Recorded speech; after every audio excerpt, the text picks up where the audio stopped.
우리 기독교는 한 분 하나님을 믿습니다. 그런데 이 한 분 하나님이 꼭 세 분같이 우리에게 가르쳐지고 있습니다. 성부 하나님, 성자 하나님, 성령 하나님. 그래서 이 한 분 하나님인데 세 위격으로 나타나는 것을 삼위일체다 이렇게 말합니다. 한 분 하나님인데 위격이 셋으로 우리에게 나타난다 그런 뜻이에요. 성부 하나님은 천지를 창조하신 주체가 되신 하나님이시지요. 그 아들 예수님이 인간이 되어서 오셔서 우리의 죄를 짊어지고 우리가 죽어야 될 자리에 대신 죽으셨고 부활 승천하시고 하나님 보좌 우편에 앉아 계십니다. 그리고 그 예수님이 가시면서 약속한 성령 하나님 오셔서 오늘 우리 가운데 우리와 함께 살아 계십니다. 그러니까 임마누엘 하나님이다 그럴 때 오늘 우리에게 성령님이 우리와 함께 계셔서 예수님이 우리와 함께 계신 것이고 성부 하나님이 우리와 함께 계신다 그렇게 믿는 거예요. 왜 이렇게 삼위일체라고 하냐? 우리가 눈에 확실히 세 분 하나님처럼 보이거든요. 그런데 이 삼위 하나님께서 그 본질과 속성에 있어서 그러니까 전지전능하시고 무소부재하시고 온전한 사랑과 온전한 공의로우신 하나님, 이런 하나님의 모든 것이 똑같다 이 말이에요. 세 분이. 그래서 한 분이 세 분으로 보이고 세 분이 한 분으로 우리에게 나타난다 이렇게 보는 거지요. 그래서 성부, 성자, 성령 삼위 하나님께서 서로 사랑하고 서로 존경하고 서로 신뢰하고 서로 복종하고 이래서 삼위일체 하나님 안에 아름다운 사랑의 교제가 온전하게 나타나 있고 그 안에는 갈등이 없고 반목이 없습니다. 사실 하나님이 삼위일체로 존재한다고 하는 것은 독특한 우리 하나님의 존재 양식이다 이렇게 보는 거예요. 그래서 이제 삼위일체를 설명하려고 애를 많이 씁니다. 우리 머리로 다 이해할 수가 없어서 어떤 설명을 해도 오류가 거기에 있는 거예요. 그래서 이제 어떤 신학자들은 삼위일체 하나님을 설명하는 데에 연구하는 데에 일생을 바치지만은 결론은 늘 미비한 상태로 가는 거지요. 그리고 성경에 삼위일체란 말이 안 나와요. 그러나 창세기부터 요한계시록 22장까지 성경 전체에 일어나는 모든 하나님의 역사는 이 삼위 하나님이 일체가 되어서 이루신 역사다 하는 것을 우리가 알 수가 있습니다. 지금 우리가 사는 시대를 이제 성령 하나님 시대다 그렇게 말해요. 구약성경 때는 성부 하나님이 주도적으로 나타나서 역사하시는 걸로 보여지고 또 예수님 당시에 사복음 시대에는 성자 하나님이 주도적으로 나타나서 역사하는 것으로 보였고 이제 예수님 승천하시면서 우리에게 약속해 주신 성령님이 오순절에 강림하셔서 지금까지 이 교회 시대는 성령 하나님이 주장하시는 그런 시대다 이렇게 보는 겁니다.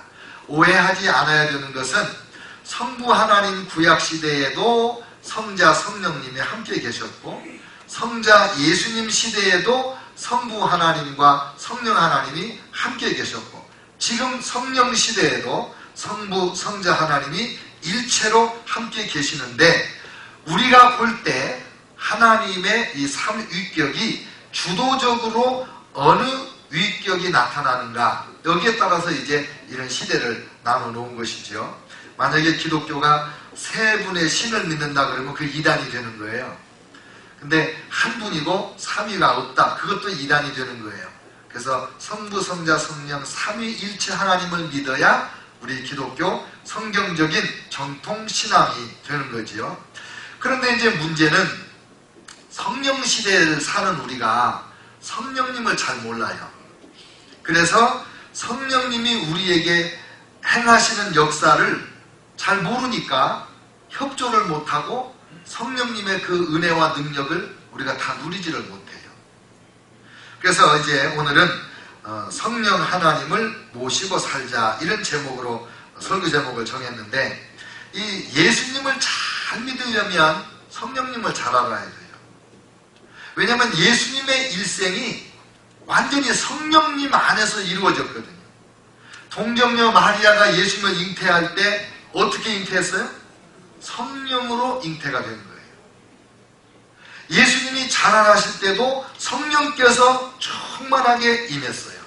그래서 예수님이 자라가면서 하나님께 사랑스러워졌다. 누가복음 2장 52절에 그랬는데 하나님의 성령의 사랑으로 자라고 있음을 보여주는 말씀이고, 예수님이 30세쯤 됐을 때 요단강에서 세례를 받으셨는데 세례받고 나오실 때 성령께서 비둘기같이 임했습니다.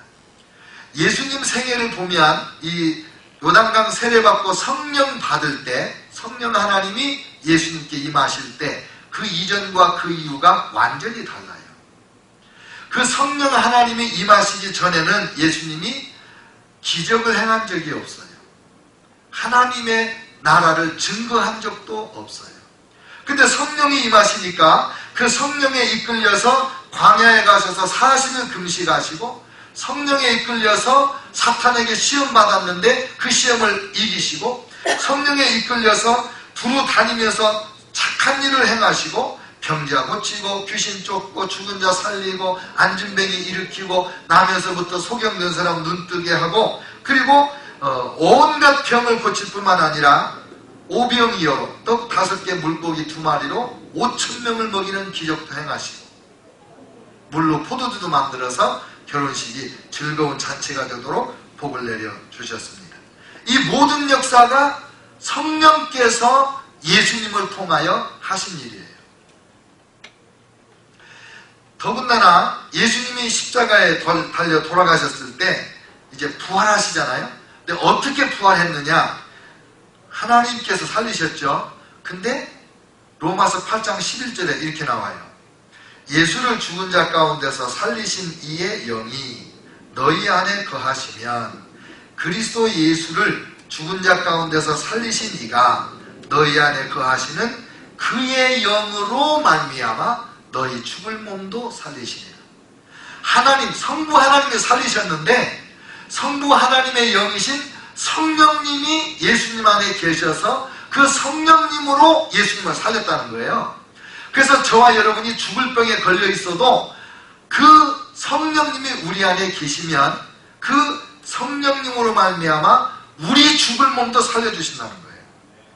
그 예수님은 잉태될 때부터 사역하실 때, 십자가에 달려 돌아가시고 부활하실 때 모든 삶이 완전히 성령 안에서 이루어진 삶이에요. 그래서 예수님께서 우리 보고 약속하시기를, 말씀하시기를 너희는 예루살렘을 떠나지 말고 내게 들은 바 아버지의 약속한 것을 기다려라. 지금 이 사도행전 1장은요, 이 말씀 끝에 예수님이 승천하시는 거예요. 이 땅을 떠나가시는 거예요. 얼마나 제자들에게 당부하고 싶은 말씀이 많겠어요. 그런데 마지막 말씀이 뭐냐면 예루살렘 떠나지 말고 성령을 기다려라. 너희는 성령으로 세례를 받게 될 것이다. 받아야 된다. 그 말씀을 신신당부하고 승천하신 거예요. 너희가 성령을 받아야 권능을 받고 땅끝까지 이르러 내 증인이 될 수가 있느니라. 이런 말씀도 하신 적이 있어요. 내가 너희를 떠나가는 것이 너희에게 유익이다. 내가 떠나가야 다른 보혜사 성령님이 너희에게 오신다. 그 성령님이 오시면 너희들은 내가 행한 것을 다 행할 수 있고 그거보다 더 큰 것도 할 수 있다. 예수님이 행한 것을 우리가 할 수 있다는 이유는 뭐냐면 예수님이 행한 것이 성령님으로 말미암아 한 일이니까 그 성령 받으면 너희도 그 일을 할 수 있다. 더 큰 일도 할 수 있다? 성령님 오셔도 너희를 도와주시지. 나도 승천해서 하나님 보좌 우편에서 너희를 위하여 중보기도 하고 도와줄 테니까 성령님과 나의 도움 받아서 너희는 나보다 더 큰 일을 할 수 있다. 이런 말씀까지 하셨어요. 그래서 예수님이 승천하시면서 우리를 떠나가시는 거예요. 예수님은 우리같이 몸을 입고 계시잖아요. 부활하신 다음에도.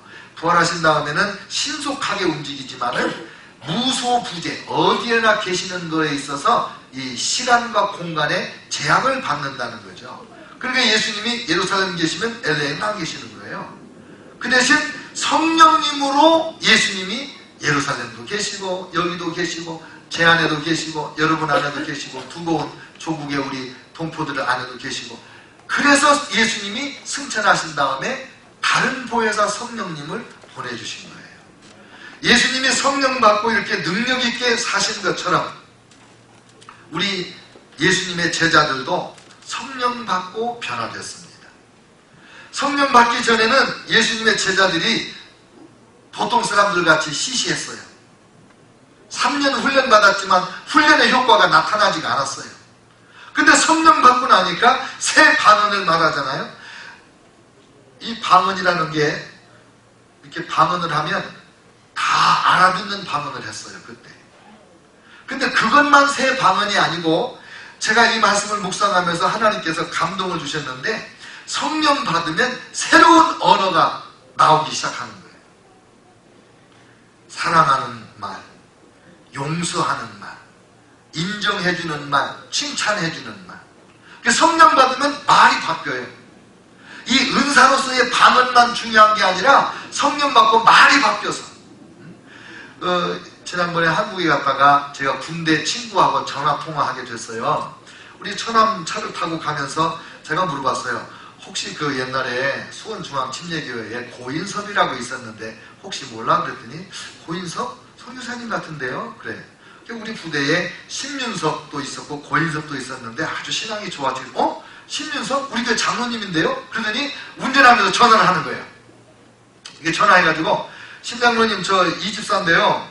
혹시 카투사 나오셨어요? 그렇다고 그러는 거. 그러니까 그러면 혹시 황희정이라고 아세요? 그러니까 그 얘기를 또 알지? 그러면서 이 전화에다 대고 우리 처남한테 제 칭찬을 막 하는 거예요. 제가 그때 군용사병이었거든요. 네.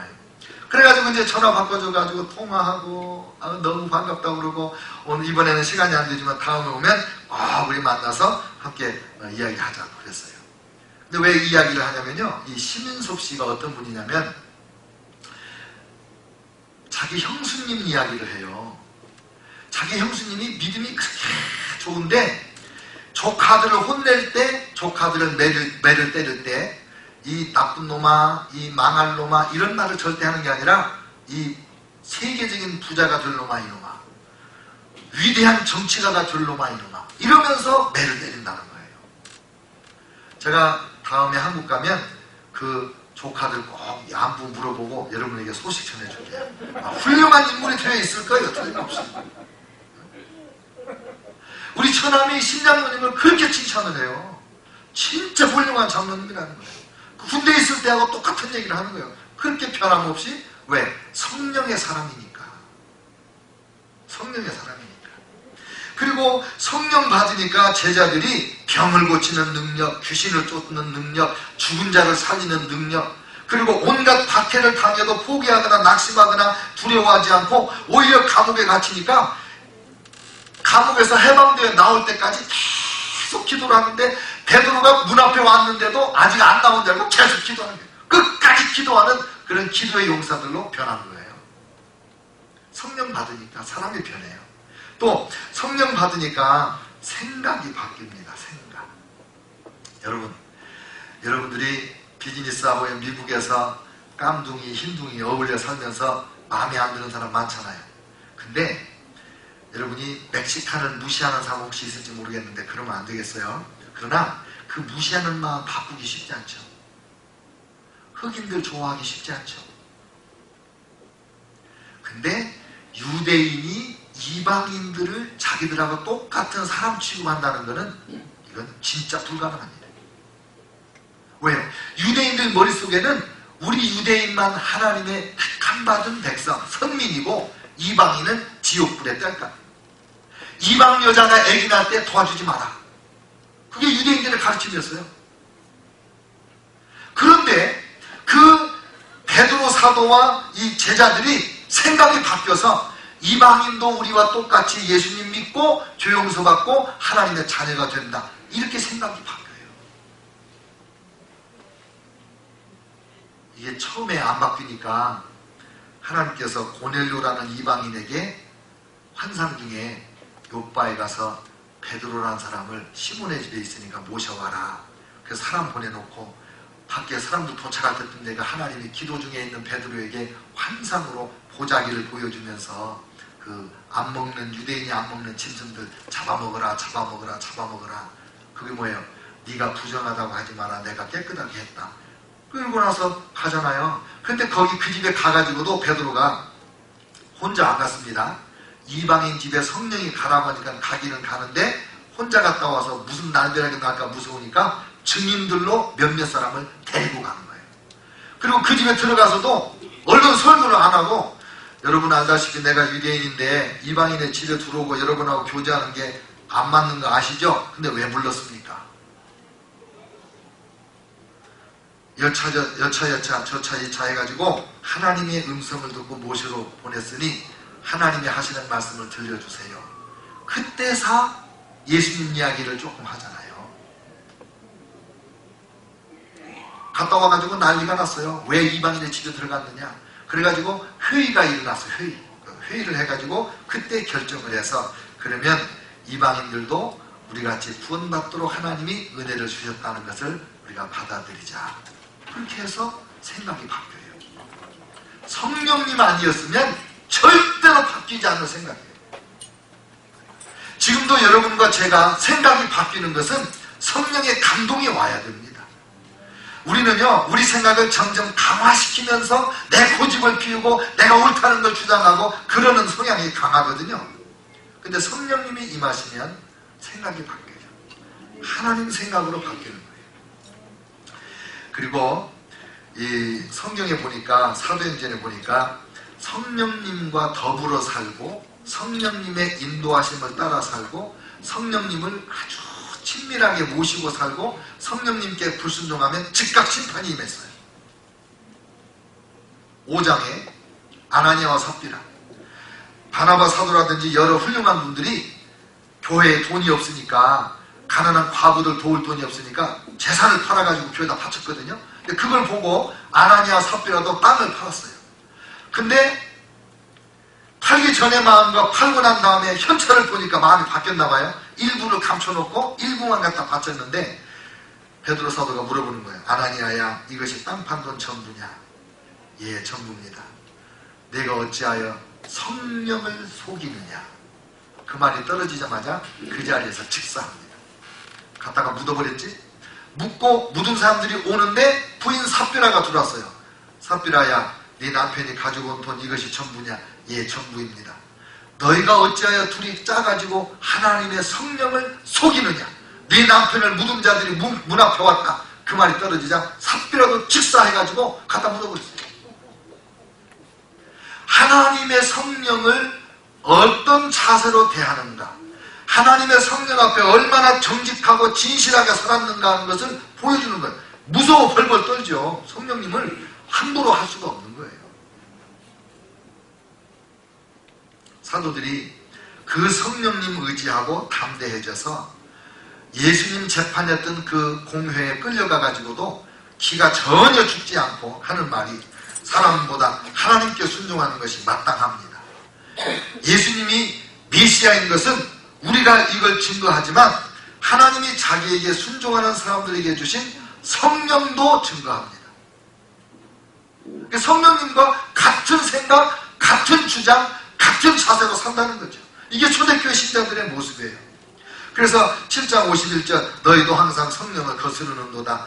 11장 12절 성령이 내게 명하사 함께 가라 하시매 베드로가 이방인 집에 가는 거예요. 11장 28절 그 중에 한 사람이 일어나 성령으로 말하되 천하에 큰 흉년이 들리라 하더니 그대로 흉년이 와서 성도들이 헌금 모아가지고 예루살렘 성도들을 구제하러 가죠. 13장 4절 두 사람이 성령의 보내심을 받아 바울과 바나바가 이방인 선교 여행을 가게 됩니다. 15장 28절 성령과 우리는 옳은 줄 알았노니 이방인들이 예수님만 믿어서 구원받지 할례받을 필요가 없다. 유대인과 같이 율법을 지킬 필요가 없다. 이런 결정을 할 때 성령과 우리는 그렇게 믿는다. 성령과 우리는. 16장 6절 성령이 아시아에서 말씀을 전하지 못하게 하시거늘 바울 일행이 아시아로 선교여행 가지 않고 기다리고 있다가 유럽의 첫 성인 빌립보 사람들이 환상이 나타나가지고 손짓하면서 와서 우리를 도와주세요. 그래서 세계 선교가 아시아로 안 가고 유럽으로 간 거예요. 성령께서 막으셨어요. 왜? 아시아에는 우상 종교, 모든 종교가 꽉 차 있었는데 유럽에는 종교가 없었거든. 18장 5절 바울이 하나님의 성령에 붙잡혀 증언하니, 고린도 교회에서 전도할 때 성령에 붙잡혀가지고 담대하게 증거하는 거예요. 19장 2절 너희가 믿을 때에 성령을 받았느냐, 에베소 교인들에게. 오늘 우리에게도 하나님이 물으시는 거예요. 너희가 믿을 때에 성령을 받았느냐. 성령 받으시기를 축원합니다. 성령 이미 받으셨다가 소멸되신 분들은 다시 충만 받으시기를 축원합니다.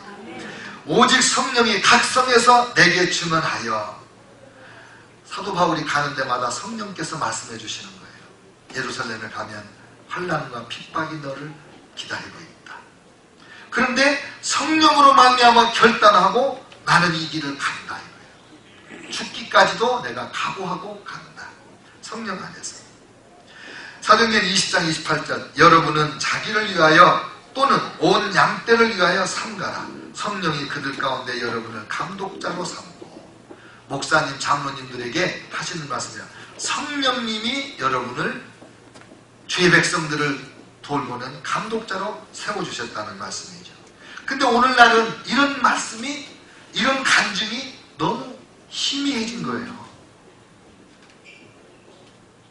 그 12제자 120명 그 사람들이 하나님의 성령 받으니까 200~300년 만에 로마 제국 온 천하를, 기독교 나라를 만들었는데, 오늘날 우리 이 코리안 아메리칸이 뭐 몇십 프로 된다고 신문 나고 이러잖아요. 그런데 왜 코리안 아메리칸이 이 미국을 변화시키지 못하고 우리 코리아타운이 이 LA에서 가장 술집 많고 가장 청년 많고 가장 도둑질 많고 범죄 소굴이 되게 있게 되냐고 말이에요. 그 이유가 뭐예요? 초대교회 신자들은 소수지만 성령 하나님의 인도하심을 따라서 순종하고 살았더니 하나님의 능력이 나타나서 세상을 변화시켰는데, 오늘 우리들은 성령 하나님을 믿고 의지한다고 하면서 실질적인 삶에서 성령님의 말빨이 안 서는 그런 삶을 살고 있다는 거죠. 성령님의 능력이 안 나타나요. 성령님의 역사가 안 나타나요. 그래서 교회는 많은데 영향력이 형편없이 작은 거예요. 여러분, 성령님이 없으면 보통 심각한 문제가 되는 게 아니에요. 사실 이 도둑질하지 마라, 간음하지 마라, 거짓 증거하지 마라, 남의 것 탐내지 마라, 뭐 이런 계명들을 어기는 것도 죄를 짓는 거고 타락하는 거지만은, 우리 성도들 가운데야 솔직히 그런 죄 짓는 사람이 얼마나 있겠어요. 진짜 우리 성도들의 타락이 뭐냐면 성령 하나님에 대하여 무지하거나 무관심한 거, 성령 하나님이 말씀하실 때 듣지 않으려고 하는 거, 듣고도 순종하지 않는 거, 이것처럼 심각한 타락이 없거든요. 이게 우리에게 큰 도전이에요. 성령님이 없으면 하나님과 교제가 없는 거예요. 성령님이 없으면 그리스도인의 삶도 없어요. 성령이 없으면 기독교는 몸이 건조하고 단조롭고 평범해져요. 성령님이 없으면 우리의 수고는 고갈되고 탈진하고 번아웃이 와, 번아웃. 성령의 능력으로 살아야지, 성령의 능력으로 사랑해야지, 성령의 능력으로 용서하고 섬겨야지, 내 힘으로 하려고 하면 탈진이 온다니까요. 기독교인의 삶이라고 하는 것은 너무 수준이 높고 너무 완벽하고, 이 성경에서 우리에게 가르치고 요구하는 그리스도인의 삶은 너무 고상해서 우리 인간의 힘으로는 살아내기가 어려운 게 아니에요. 불가능해요. 오직 성령으로 살아야만 그 경지에 이룰 수가 있는 거예요. 아무리 세상적으로 거룩하고 훌륭한 사람도 절대로 이룰 수 없는 그 위대한 삶인데, 성령을 의지하면 누구든지 도달할 수 있는 그 삶이에요. 왜? 성령님이 우리 안에서 우리를 통해서 사시는 거니까. 그래서 성령 하나님을 모시고 살아야 돼요. 성령님이 없으면 교회가 어떻게 되는지 아세요? 성령님이 없으면 교회는 인간적인 친목단체가 돼요. 성령님이 없으면 교회는 메마른 종교 제도가 돼요. 성령님이 없으면 우리의 찬송은 노래가 돼요. 유행가하고 무슨 차이가 있겠어요? 성령님 없으면 우리의 기도는 공연불이야. 성령님 없으면 우리의 예배는 죽은 의식이에요. 성령님이 없으면 목사, 장로, 권사, 안수집사, 집사 이런 직분들이 전부 계급이 됩니다. 그래가지고 다 뽐내는 거예요. 그래가지고 내가 세냐 네가 세냐, 내가 먼저 장로 됐냐 네가 먼저 장로 됐냐 서열 따지고. 성령 없으면 그렇게 되는 거예요. 성령 없으면. 성령이 없으면 계시도 없고 성경을 깨닫지 못합니다. 성경 연구하는 사람 많은데 성령 없이 성경 연구하면 엉뚱한 소리, 희한한 소리, 타락한 자유주의 신학 같은 거 만들어내는 학자들이 얼마나 많은지 모릅니다. 그러나 성령님 함께 성경을 읽으면 글자를 모르는 일자무식도 성경이 읽어지고 깨달아지는 거예요. 그런 기적이 얼마나 많은지 모릅니다. 성령님 없으면 계시가 없고 성경을 못 깨달아. 성령이 없으면 비전도 없고 기쁨도 없어요.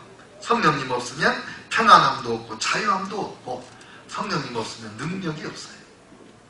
성령님 없으면 진정한 사람도 없고 전도도 없고 선교도 없는 거예요. 다 사업하는 거지. 요즘에 교회 욕먹잖아요. 그 목사가 사업하는 거라. 성령님으로 행하면 그런 소리 듣지 않을 거예요. 성령 없이 하려고 하니까. 그래서 성령이 임하면 기적이 일어나요.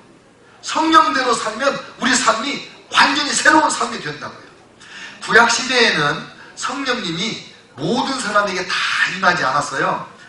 사사, 왕, 제사장, 선지자 이런 분들에게만 성령님이 임했는데 그것도 늘 함께 임하 있는 게 아니라 가끔 필요할 때만 성령님이 그들을 사로잡아서 사용하셨어요. 그게 사사기의 삼손 같은 경우를 보면 아주 극명하게 드러납니다. 삼손이 천하장사잖아요. 근데 항상 천하장사가 아니에요. 성경에 보세요. 성령이 크게 임하니까 나귀턱뼈를 들고 1000명을 때려잡는 거예요.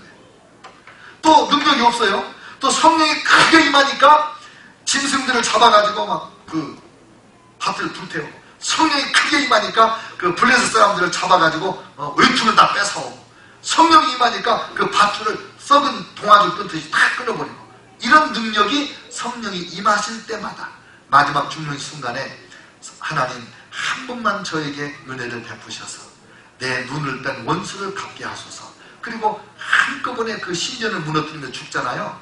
그때도 하나님의 성령이 임하셔서. 근데 신학에 오면 달라요. 예수 믿고 구원받은 우리에게 성령님이 아예 우리를 성전 삼고 들어와서 사세요. 그러니까 우리는 구약의 왕, 선지자, 예언자 아니래도 그들보다 훨씬 더 성령님과 가까이 있고 성령님을 모시고 사는 특권층에 속해 있는 거예요. 할렐루야. 가슴에 두 손을 얹고 나는 특권층입니다. 네. 세속적인 특권층이 아니라 하나님 나라의 특권층. 성령님이 나를 자기의 거처를 삼고 내 안에 사시니까. 그래서 예수님이 그렇게 성령님과 함께 사신 것처럼, 거룩하고 진실하고 능력 있게 사신 것처럼, 예수님의 제자들과 사도들이 그렇게 성령님 모시고 순종하고 사신 것처럼 우리도 그렇게 살면 됩니다. 이 시대가 아무리 악하고 각박하고 아무리 죄가 많고 시험과 유혹이 많아도 성령님 모시고 살면 그 시험 유혹 다 이기고 더 거룩하게 살 수가 있습니다. 성령님 모시고 사는 게 비결이에요.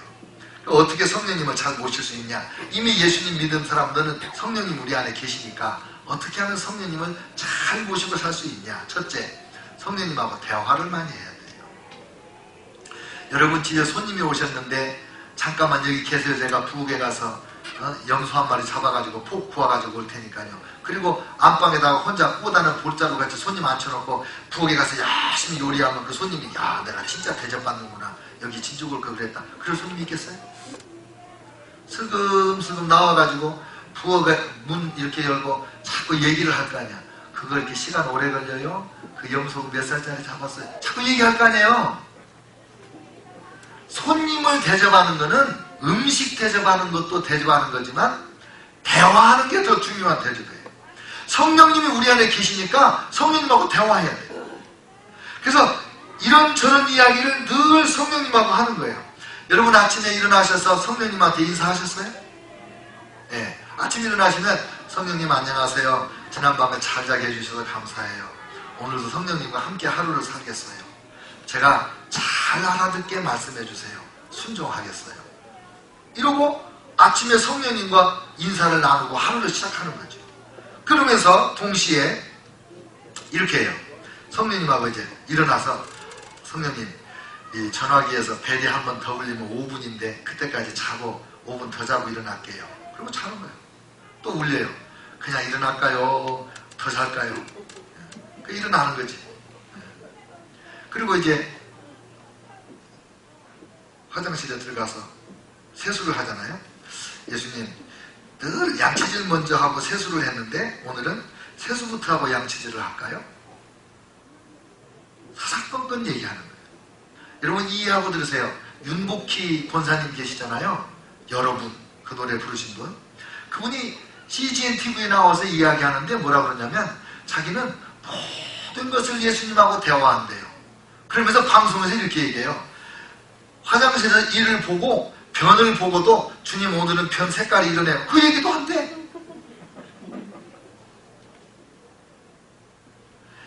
여러분 모든 것을 주님하고 대화하는 거예요. 그러면 주님이 기뻐하세요. 근데 우리는 주님하고 대화한다 그러면 기도 그래가지고 뭐 기도 그러면 뭔가 구한다 그래가지고 뭘 구할까? 구할 거 1, 2, 3, 4, 5 써가지고 가서 그거는 비즈니스 대화고 친구 대화는 이것저것 얘기하는 거예요.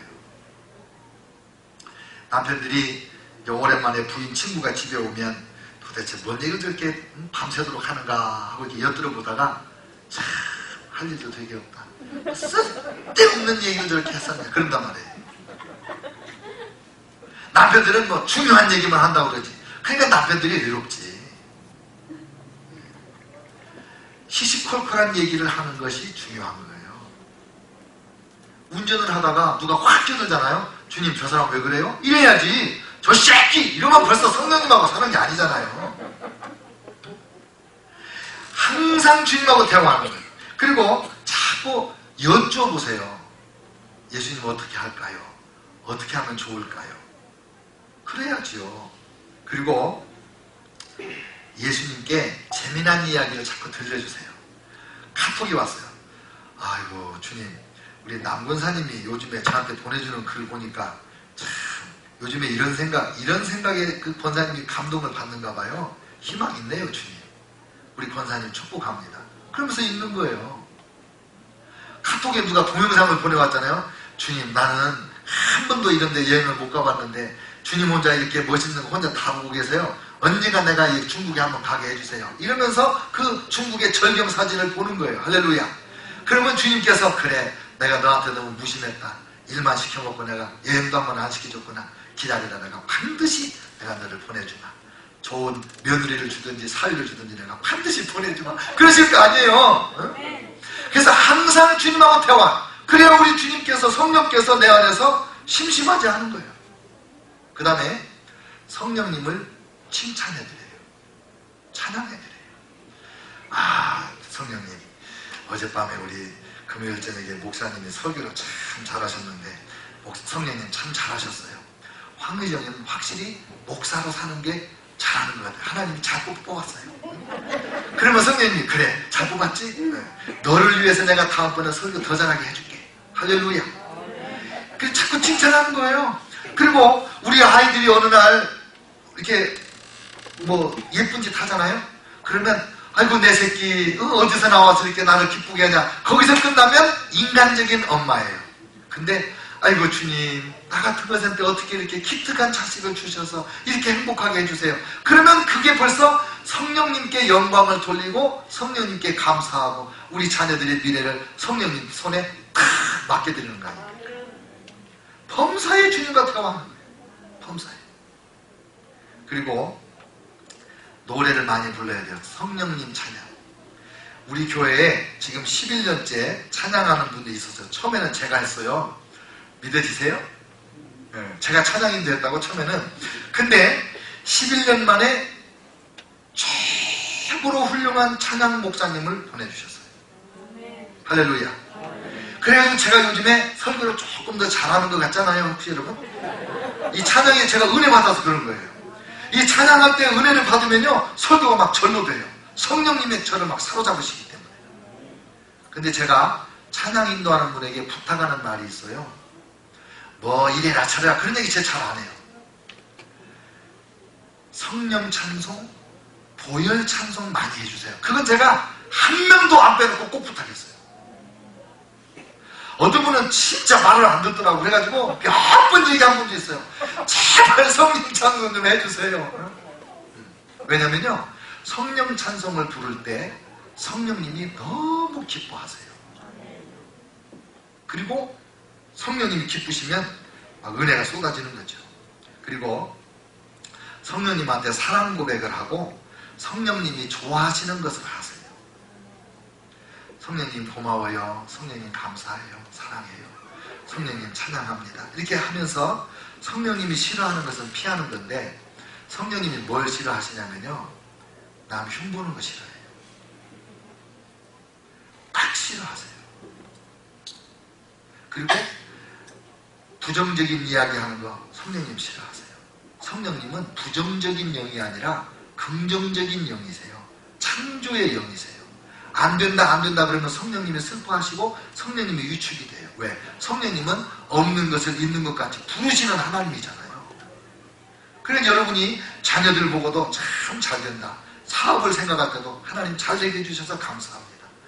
행복하지 않아도 난 참 행복합니다. 노래를 막 부르고 그 노래 부를 기분이 안 되면 유튜브에 올라가서 난 참 행복합니다. 그 노래 틀어놓고 막 찬양 부르고 그래서 내 마음이 행복하다고 성령님이요 그래 너 행복해져야지 행복을 주시는 거예요. 그리고 칭찬하는 거 성령님 좋아하십니다. 격려해 주는 거 성령님이 엄청 좋아하십니다. 여러분 사람들이 칭찬해주면 다 좋아하잖아요. 하나님 닮아서 그래요. 그래서 칭찬은 고래도 춤추게 한다는 책이 베스트셀러가 됐지 않았습니까? 근데 그 칭찬은 성령님께서 우리를 통해서 즐거이 하시는 거예요.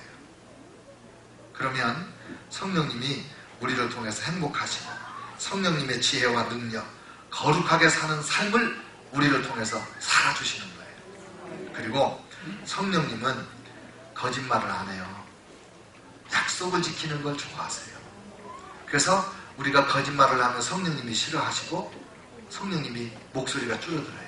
우리가 순종을 하고 정직하게 살면 성령님이 목소리가 점점 커지고 능력이 더 큰 은혜로 우리 가운데 임하시는 거예요. 사랑하는 성도 여러분, 성령님 모시고 사시기를 축원합니다.